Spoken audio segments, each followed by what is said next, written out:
आप सबको जोहार और नमस्कार। मैं हूं अभिषेक और आप देख रहे हैं न्यूज़ झारखंड की। यहाँ मिलती है झारखंड की हर छोटी बड़ी खबरों का डेली अपडेट। हम लाते हैं वो खबरें जो है महत्वपूर्ण, वो मुद्दे जो हैं चर्चा के काबिल। तो वक्त हो चला है झारखंड की आज सुबह की 25 मुख्य खबरों को जानने का और उनसे अपडेट होने का। साथ ही अगर आप चैनल पर नए हैं तो चैनल सब्सक्राइब करके बेल आइकन प्रेस कर दे, जिससे आप तक झारखंड की हर महत्वपूर्ण खबर पहुंचती रहे। तो आइए शुरुआत करते हैं आज की पहली मुख्य खबर से। गुइलेन बैरे सिंड्रोम से बचाव और मरीजों के इलाज की व्यवस्थाओं की समीक्षा बैठक में मुख्यमंत्री हेमंत सोरेन ने दिए सख्त निर्देश। झारखंड में जागरूकता अभियान और निशुल्क जांच केंद्र स्थापित करने का आदेश। रांची में मुख्यमंत्री हेमंत सोरेन ने गुइलेन बैरे सिंड्रोम (GBS) के संक्रमण की रोकथाम और इलाज को लेकर समीक्षा बैठक की। उन्होंने अधिकारियों को मरीज की पहचान और अस्पतालों में समुचित इलाज की व्यवस्था सुनिश्चित करने के निर्देश दिए। मुख्यमंत्री ने कहा कि यह बीमारी दूषित जल और कच्चे भोजन से फैलती है, लेकिन कोरोना की तरह यह संक्रमण नहीं है, इसलिए इससे घबराने की जरूरत नहीं। उन्होंने झारखंड में व्यापक जागरूकता अभियान चलाने और ज्यादा प्रभावित क्षेत्रों में आने वाले लोगों की जांच सुनिश्चित करने के आदेश दिए। साथ ही एक निशुल्क जांच केंद्र स्थापित करने का निर्देश भी दिया गया। झारखंड सरकार ने बसंत पंचमी पर अवकाश की तिथि बदली। अब 3 फरवरी सोमवार को रहेगा सरकारी अवकाश, कार्मिक विभाग ने जारी की अधिसूचना। झारखंड सरकार ने बसंत पंचमी के अवसर पर सरकारी अवकाश की तिथि में बदलाव किया है। पहले यह अवकाश 2 फरवरी रविवार को निर्धारित था, लेकिन अब इसे बदलकर 3 फरवरी सोमवार कर दिया गया है। कार्मिक, प्रशासनिक सुधार और राजभाषा विभाग ने शुक्रवार को अधिसूचना जारी कर इसकी पुष्टि की। विभाग के संयुक्त सचिव आरिफ खान के हस्ताक्षर से जारी इस अधिसूचना से संशोधित तिथि की जानकारी दी गई। खूंटी में प्रस्तावित बाईपास सड़क के विरोध में लोगों का गुस्सा भड़का। जमीन नहीं देने का लिया संकल्प, सरकार से भूमि अधिग्रहण की अधिसूचना रद्द करने की मांग। खूंटी शहर में जाम की समस्या को हल करने के लिए प्रस्तावित बाईपास सड़क का अब स्थानीय लोगों ने विरोध शुरू कर दिया है। शुक्रवार को कचहरी मैदान में हुई सभा में लोगों ने साफ कहा कि वे अपनी जमीन किसी भी कीमत पर नहीं देंगे। सभा में दामू मुंडा ने सरकार को चेताते हुए कहा कि जाम की समस्या का हल निकालने के लिए NH 75E को चौड़ा कर 4 लेन बनाया जाए और जरूरत पड़ने पर फ्लाईओवर बनाया जाए, न कि बाईपास सड़क के लिए लोगों की जमीन छीनी जाए। उन्होंने सरकार से भूमि अधिग्रहण की अधिसूचना रद्द करने की मांग की और चेतावनी दी कि यदि ऐसा नहीं हुआ तो वे आंदोलन छोड़ेंगे और हाईकोर्ट तक लड़ाई ले जाएंगे। झारखंड सरकार का बड़ा फैसला। अब सिर्फ हिंदी परीक्षा पास करने वाले कर्मचारियों को ही मिलेगी वार्षिक वेतन वृद्धि, नहीं तो होगी वेतन वृद्धि रोकने की कार्रवाई। झारखंड सरकार के वित्त विभाग ने आदेश जारी किया है कि केवल वही कर्मचारी वार्षिक वेतन वृद्धि के हकदार होंगे जिन्होंने हिंदी टिप्पणी प्रारूपण या हिंदी लिखने पढ़ने की परीक्षा पास की होगी। जो कर्मचारी यह परीक्षा पास नहीं करेंगे उनकी वेतन वृद्धि रोक दी जाएगी। सरकार ने साफ किया है कि यदि किसी कर्मचारी को गलती से वेतन वृद्धि मिल भी जाती है और बाद में पता चलता है कि उसने परीक्षा पास नहीं की है तो यह वृद्धि रद्द कर दी जाएगी। इसके साथ ही सरकार ने सभी कार्यालय प्रमुखों को निर्देश दिया है कि वे अपने कर्मचारियों को सेवा पुस्तिका की जांच कर इस संबंध में प्रमाण पत्र दर्ज करें। पलामू के हैदरनगर में दिन दहाड़े बीच बाजार में शख्स की गोली मारकर हत्या। पुलिस ने शव को कब्जे में लेकर जांच शुरू की। पलामू के हैदरनगर में शुक्रवार को दिन दहाड़े बीच बाजार में एक शख्स को गोली मारकर हत्या कर दी गई। यह वारदात जगदम्बा कॉम्प्लेक्स के पास हुई, जिससे इलाके में हड़कंप मच गया। घटना की सूचना मिलते ही पुलिस मौके पर पहुंची और शव को कब्जे में लेकर जांच शुरू कर दी। पुलिस इस हत्याकांड के पीछे के कारणों का पता लगाने में जुटी है और आसपास के CCTV फुटेज भी खंगाल रही है। अभुआ आवास योजना के लाभुकों की सुविधा के लिए झारखंड सरकार ने लॉन्च किया नया मोबाइल ऐप। घर निर्माण की प्रगति होगी जियो टैग, समय पर मिलेगी किस्त की राशि। झारखंड सरकार ने अभुआ आवास योजना के लाभुकों की सहूलियत के लिए एक नया मोबाइल ऐप लॉन्च किया है, जिसे ग्रामीण विकास विभाग ने तैयार किया। यह ऐप गूगल प्ले स्टोर और अभुआ आवास योजना के पोर्टल से डाउनलोड किया जा सकता है। इसके जरिए लाभुक अपने घर के निर्माण की प्रगति को जियो टैग कर सकेंगे, जिससे किस्त की राशि का भुगतान समय पर हो पाएगा।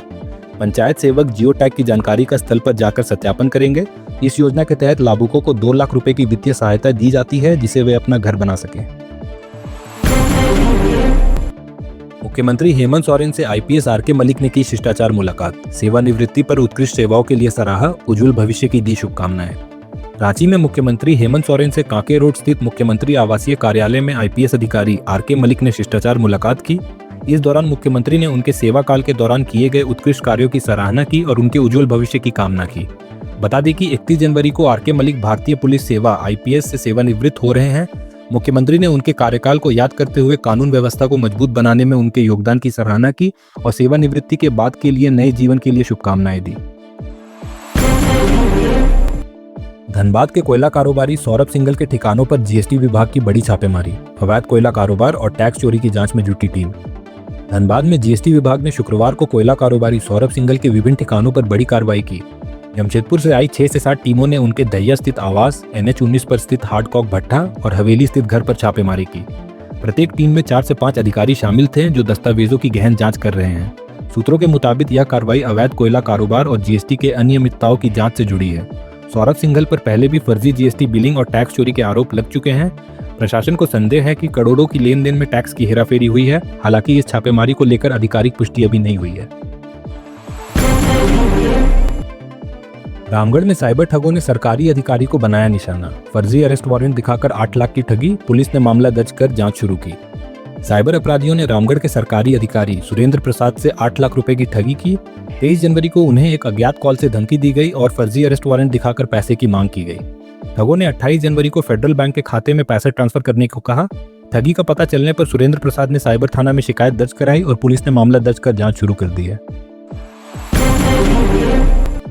भाजपा नेता अमित मंडल ने रांची पुलिस प्रशासन पर उठाए सवाल। 72 आईओ के खिलाफ कार्रवाई को ट्रांसफर पोस्टिंग के दबाव से जोड़ते हुए पुलिस की स्वतंत्रता पर उठाया सवाल। भाजपा नेता अमित मंडल ने रांची के ग्रामीण SP द्वारा 72 अनुसंधान पदाधिकारी पर कार्रवाई को ट्रांसफर पोस्टिंग दबाव से जोड़ा।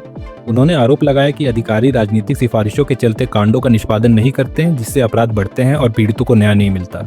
मंडल ने राज्य सरकार से पुलिस प्रशासन में स्वतंत्रता की अपील की और पुलिस वेलफेयर एसोसिएशन की चुप्पी पर सवाल उठाए।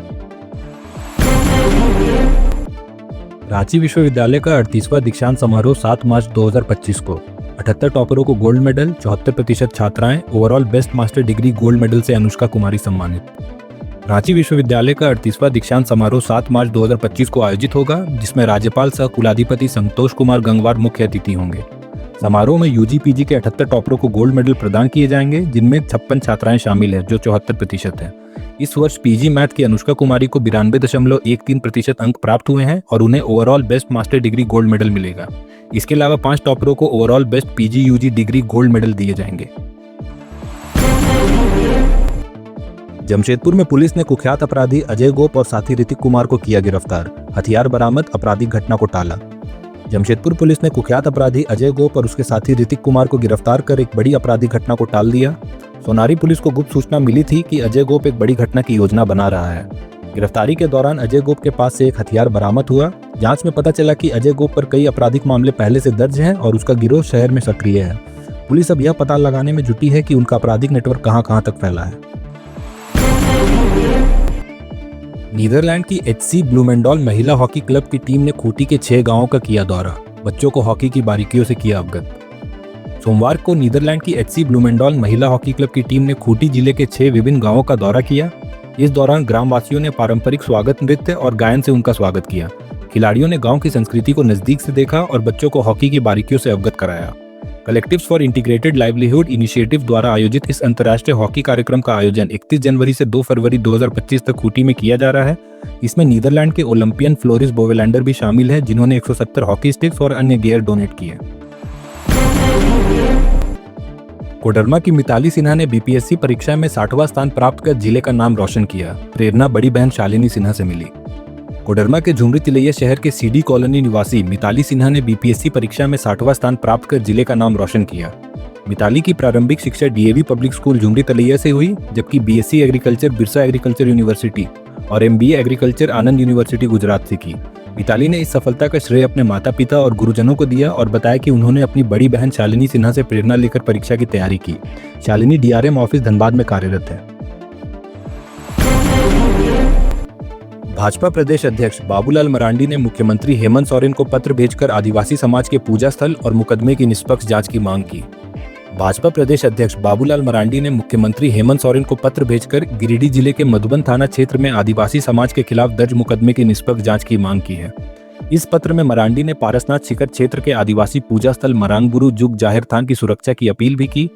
उन्होंने बताया कि 19 जुलाई 2024 को पारसनाथ शिखर पर आदिवासी समाज के पूजा स्थल पर बकरों की बलि देने को लेकर 5 निर्दोष आदिवासी नागरिकों को आरोपी बना दिया गया, जबकि असल दोषियों के खिलाफ कोई कार्रवाई नहीं की गई।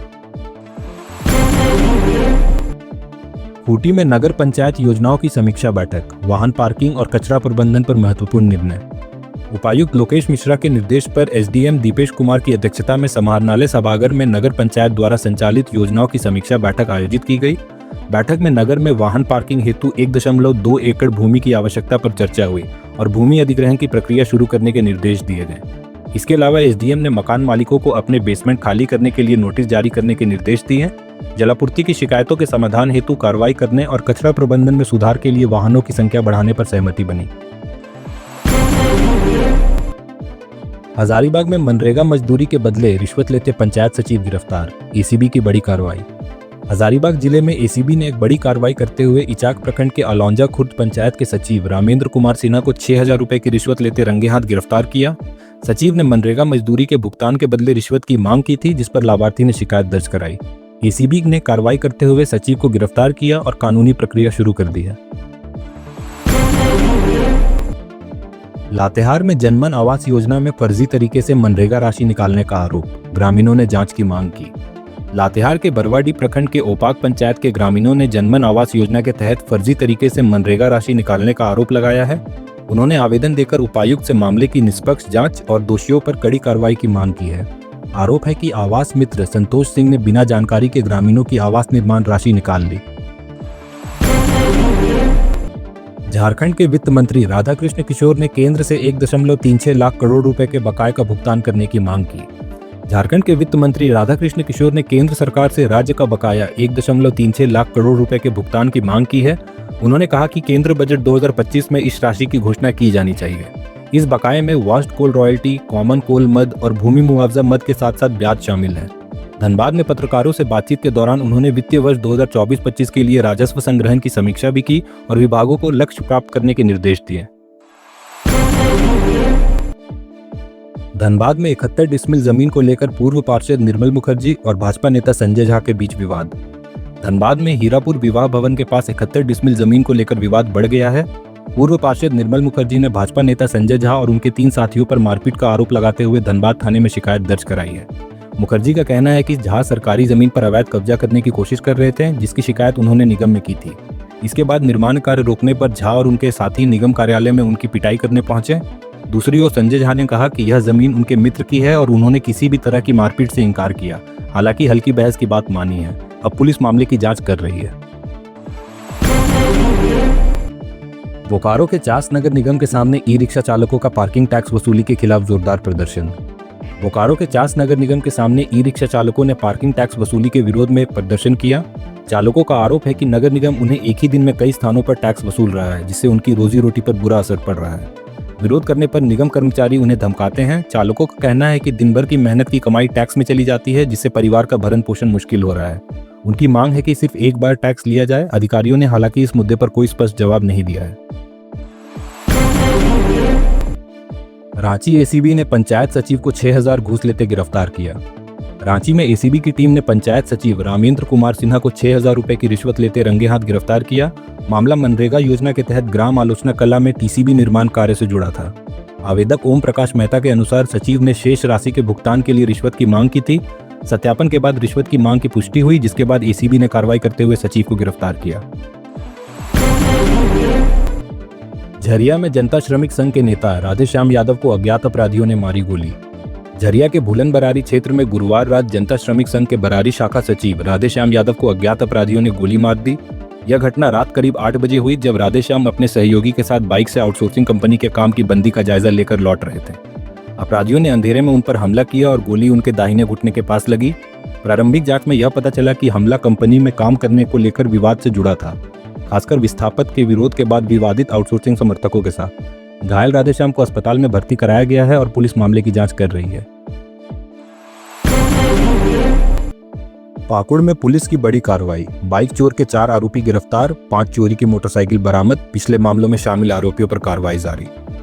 पाकुड़ नगर थाना पुलिस ने बाइक चोरी के मामले में बड़ी कार्रवाई करते हुए 4 आरोपियों को गिरफ्तार किया। पुलिस ने रेलवे कॉलोनी और आसपास के क्षेत्रों से चोरी की 5 मोटरसाइकिल बरामद की है। गिरफ्तार आरोपियों में अब्दुल शेख, रकीब शेख, अंशुल शेख और कमाल शेख शामिल हैं। जांच में यह पाया गया कि अब्दुल शेख पहले भी चोरी के मामले में साहिबगंज जेल में बंद था और हाल ही में रिहा हुआ था। थाना प्रभारी ने बताया कि क्षेत्र में बढ़ रही चोरी की घटनाओं को देखते हुए विशेष अभियान चलाया गया। सभी आरोपियों के खिलाफ प्राथमिकी दर्ज कर उन्हें जेल भेजने की प्रक्रिया शुरू कर दी गई है। इसी बीच पोस्ट ऑफिस के पास एक और बाइक चोरी की घटना हुई है, जिस पर पुलिस जांच कर रही है। जमशेदपुर ने पश्चिमी सिंहभूम को 5 विकेट से हराया, ग्रुप बी में शीर्ष स्थान पर किया कब्जा। झारखंड राज्य क्रिकेट संघ की अंडर 19 क्रिकेट प्रतियोगिता में शुक्रवार को जमशेदपुर ने पश्चिमी सिंहभूम को 5 विकेट से हराया, जिससे उसे पूरे 4 अंक मिले। पश्चिमी सिंहभूम की यह प्रतियोगिता में पहली हार है। जमशेदपुर ने 12 अंकों के साथ ग्रुप बी में पहला स्थान हासिल किया, जबकि पश्चिमी सिंहभूम 8 अंकों के साथ दूसरे स्थान पर खिसक गई। पश्चिमी सिंहभूम का अगले मैच में खूंटी से मुकाबला होगा, जो सुपर डिवीजन में क्वालिफाई करने के लिए महत्वपूर्ण है। तो ये थी झारखंड की आज सुबह की 25 मुख्य खबरें। ऐसे ही झारखंड की सभी महत्वपूर्ण खबरों को जानते रहने के लिए हमारे न्यूज चैनल को सब्सक्राइब कर बेल आइकन दबाएं। मिलते हैं शाम 5 बजे। धन्यवाद।